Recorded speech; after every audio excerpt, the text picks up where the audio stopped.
Hello everyone, welcome on your YouTube channel of Lalbagh Girls Inter College. This is Jyoti C. Class 7, you have seen in your previous lecture the sources of medieval history, and we have already talked about its first, second and third point. Today in this part we will talk about its third and fourth point, in which we will see the historical writing and painting evidences. So let's learn about these 2 points. So children, we have discussed about the sources of information for medieval history like point 1, point 2 and point 3 in our previous lectures. Now in this part we will see its fourth and fifth point, which is artistic evidences, and the last is literary evidences. So let us discuss about the first is the artistic evidence. So, what is artistic evidences?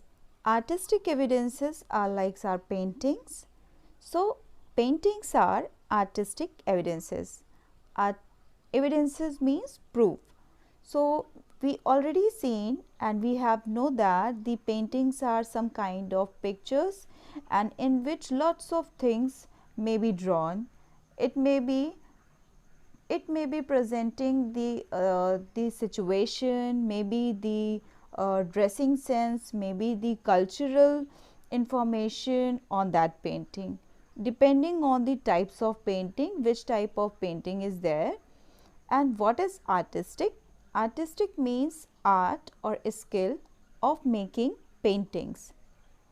Alright children, so we can say that the artistic evidences are those evidences which are basically paintings. So here you can take a look of one picture in which Mughal painting is there. In this Mughal painting, this painting was drawn by, or basically this picture was painted by Bichitra. At that time, Bichitra was the famous artist or painter at that time of Mughal period.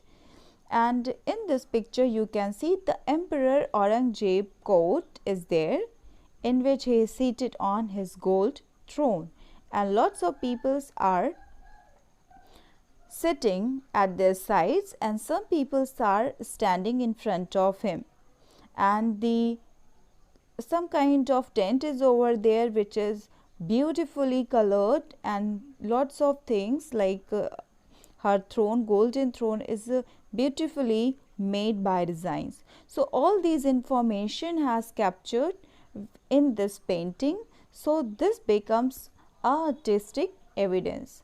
So this will also help the historians to know about the history of medieval period.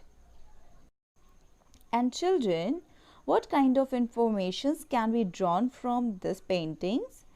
The artistic progress of that time, record of the line of descent of kings and nobles, about the culture of the society or the peoples in the way of their dressings, the customs followed, the important events, the life of the common people. All that we can know from the painting. You have seen lots of paintings, lots of pictures, and on particular that picture you can identify that this is a picture of dance competition, this is a picture of sorrow, this is a picture of science competition, this is a picture of this, right? So all that information you can get from any kind of picture, right? So all these were the kind of evidence which they were using as the artistic evidence in the medieval history.